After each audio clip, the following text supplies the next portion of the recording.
Good morning, मैं मनीषा। आज class 5 में चैप्टर 5 का अभ्यास कार्य कराऊंगी। अभ्यास कार्य मतलब क्वेश्चन आंसर इसमें दिया हुआ है। तो सबसे पहले है सही विकल्प पर सही का चिन्ह लगाइए। जो सही है ऑप्शन दिया हुआ है उस पर टिक मारना है। तो सबसे पहले यह लेसन कौन सा है? यह लेसन है कारक के तृतीया विभक्ति का करण कारक का।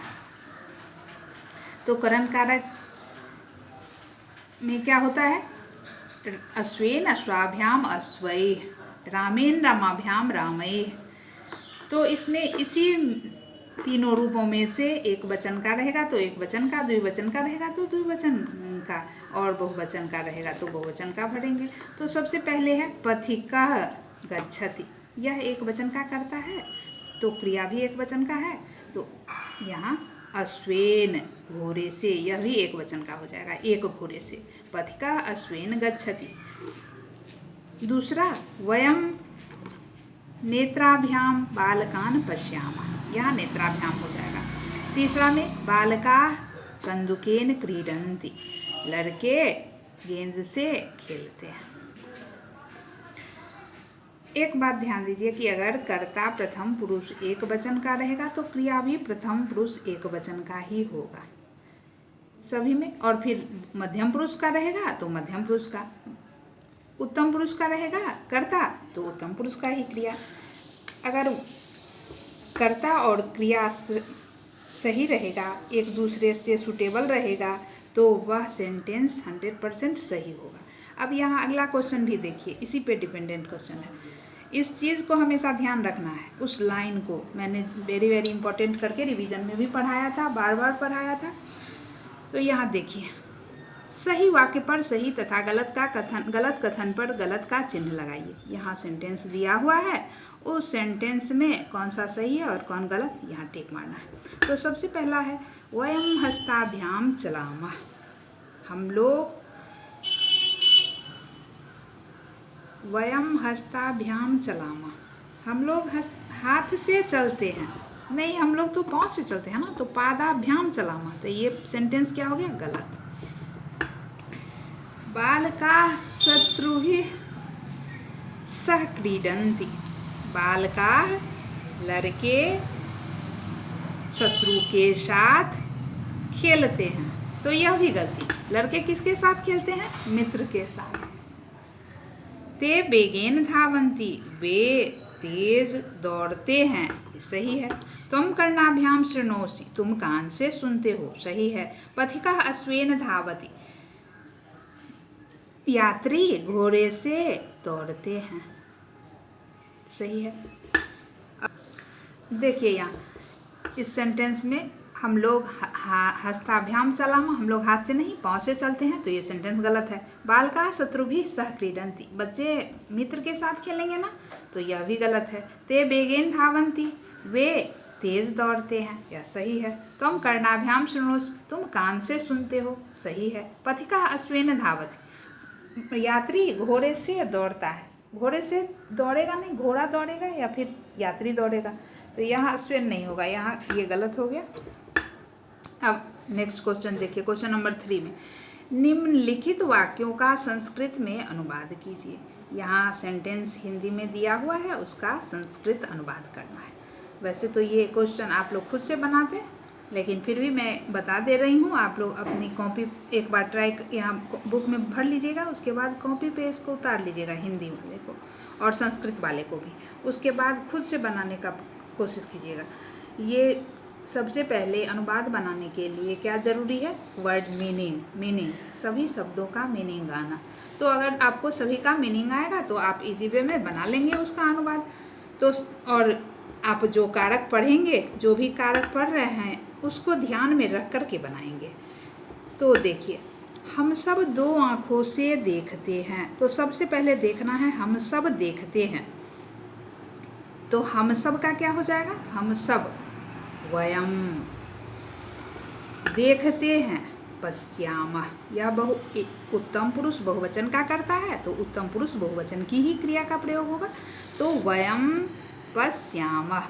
अब दो आँखों से, तो नेत्रेन माने एक आँख, नेत्राभ्याम माने दो आँख, तो वयम नेत्राभ्याम पश्यामः। अब देखिए अगला, यात्री घोड़े से जाता है। यात्री मतलब पथिकः। एक प्रथम पुरुष एक वचन का है कर्ता, क्रिया भी हो जाएगा तो गच्छति। घोड़े से अश्वेन, एक यात्री है इसलिए पथिकः अश्वेन गच्छति। रमेश पिता के साथ चलता है। रमेशः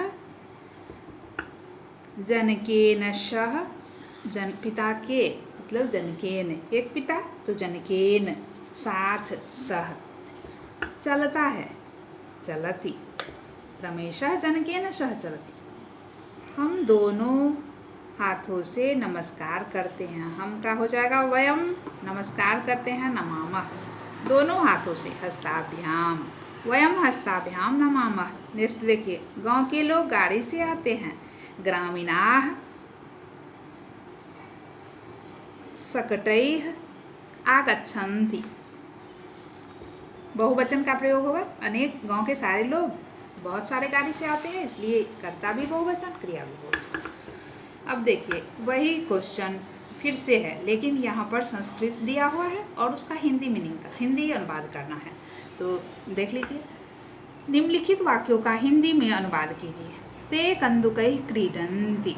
ते मतलब वे सब, कंदुकै अनेक गेंदों से, क्रीडन्ति खेलते हैं। छात्रा कलमेन लिखति। छात्रा, यहाँ गलती था उसको मैंने सुधार दिया है, कर्ता के अनुसार क्रिया कर दिया है। छात्रा कलमेन, कलम से, एक छात्रा कलम से लिखती है। रमा जनकेन सह गच्छति। रमा पिता के साथ, जनकेन माने पिता के, सह माने साथ, गच्छति जाती है। रमा पिता के साथ जाती है। बालो मतलब दो लड़के, कलमाभ्याम लिखता है, दो कलम से लिखते हैं। दो बालक दो कलम से लिखते हैं। अब आप लोग इसको देख लीजिएगा, रिक्त स्थान भरिए, यहाँ खाली जगह है। अब इस लेसन में पढ़ाया है करण कारक में तृतीया विभक्ति। तो तृतीया विभक्ति जो पढ़ाया है तो उसमें क्या होता है, तृतीया विभक्ति का शब्द रूप क्या होता है, अश्वेन अश्वाभ्याम अश्वैः, खड्गेन खड्गाभ्याम खड्गैः, पुष्पेन पुष्पाभ्याम पुष्पैः। तो यहाँ किसी में एक वचन में दिया है, किसी में द्विवचन में और किसी में बहुवचन में। तो जहाँ खाली है उसमें आपको पूरा करना है। इस लाइन को, तृतीया विभक्ति के पूरे लाइन को कंप्लीट करना है, जो शब्द रूप दिया हुआ है उसको। छात्रेन छात्राभ्याम छात्रैः, यहाँ छात्राभ्याम हो जाएगा। पुष्पेन पुष्पाभ्याम पुष्पैः, गजेन गजाभ्याम गजैः, महिलाया महिलाभ्याम महिलाभिः, पुस्तकेन पुस्तकाभ्याम पुस्तकैः। सभी तृतीया विभक्ति का है। करण का मतलब चिन्ह क्या हो जाता है, से या के द्वारा। अब चित्रों को देखकर रिक्त स्थान भरिए। यहाँ चित्र दिया हुआ है, उसमें खाली जगह दिया हुआ है, उसको भरना है। बालकः कलमेन लिखति, कलम से लिखता है। गजः जलेन, जल से खेलता है। क्रीडति माने खेलता है। बिडालाः पादैः धावन्ति, यहाँ बहुत सारी बिल्लियाँ हैं तो वो बिल्लियाँ पाँव से दौड़ती हैं। अब देखिए, अभी तक कारक के तीन भेद को मैंने पढ़ाया है, कर्ता कारक, कर्म कारक और करण कारक। तो कर्ता कारक में प्रथमा विभक्ति का प्रयोग होता है, तो प्रथमा विभक्ति का शब्द रूप चलता है ऐसे, और द्वितीया विभक्ति कर्म कारक, तो कर्म कारक में ऐसे, और करण कारक। तो तीन तक मैंने पढ़ा दिया है। तो तीन लाइन मैंने यहाँ एक शब्द स्त्रीलिंग, एक शब्द रूप पुल्लिंग और एक स्त्रीलिंग शब्द रूप लिख दिया है। आप लोग भी इसको कॉपी पे, अपनी कॉपी पे तीनों लिख लीजिएगा, 3 पेज में। उसके बाद इस तरह से विभक्ति लिख लीजिएगा। विभक्ति कितने होते हैं, 8 संबोधन तक। तो प्रथमा द्वितीया तृतीया चतुर्थी पंचमी षष्ठी सप्तमी और संबोधन। उसके बाद फिर एक इस तरह से एक वचन, द्विवचन और बहुवचन लिख लीजिएगा। उसके बाद अब लता शब्द रूप रहेगा, तो प्रथमा में एक लता, लते, लता, द्वितीया में लताम लते लता, तृतीया में लतया लताभ्याम लताभिः। राम शब्द रूप रहेगा तो राम शब्द पुल्लिंग है, तो रामः रामौ रामाः, रामम रामौ रामान, रामेन रामाभ्याम रामैः। अब देखिए फल शब्द रूप, ये क्या है? फल नपुंसक है। फलम फले फलान, फलम फले फलान, फलेन फलाभ्याम फलै, ये 3 हो गया क्योंकि मैंने 3 कारक पढ़ा दिया है। अब चतुर्थी से नेक्स्ट डे पढ़ाएंगे, तो उस दिन से आप लोग अभी तक इतना लिखकर ये 3-3 लाइन तीनों का याद कर लीजिएगा। तो नेक्स्ट डे से चतुर्थी से एक एक लाइन लिखते जाएंगे, तो यहाँ आपका 3 शब्द रूप कंप्लीट हो जाएगा। और आप 3 शब्द रूप अगर कंप्लीट कर लेते हैं तो आपका ढेर सारा कंप्लीट हो जाएगा, क्योंकि फल शब्द रूप नपुंसक एक हुआ, तो जितने भी जैसे पुस्तकम, पुष्पम, ये सारे जो शब्द हैं वो कैसे चलेंगे? फल के जैसे ही। नपुंसक शब्द जो भी होगा वह ऐसा ही चलेगा। तो इसलिए अगर आप एक याद कर लेते हैं तो आपको ढेर सारा याद हो जाएगा। उसी प्रकार अगर आप एक बालक या राम शब्द याद, अगर राम शब्द रूप पुल्लिंग का याद कर लेते हैं तो वैसे ही छात्र चलेगा, बालक चलेगा, नर चलेगा। इस तरह से अनेक शब्द रूप आपको याद हो जाएगा अगर सिर्फ एक याद कर लेते हैं तो। लता के जैसा फिर बालिका, महिलाया, ये सारे शब्द इसी के जैसे चलेंगे। तो इस कहने का मतलब है कि आप तीनों शब्द रूप का एक टेबल बना लीजिएगा कॉपी में और उसको एक एक लाइन सिर्फ डेली याद करिएगा, तो आपका 3 शब्द रूप तैयार होगा।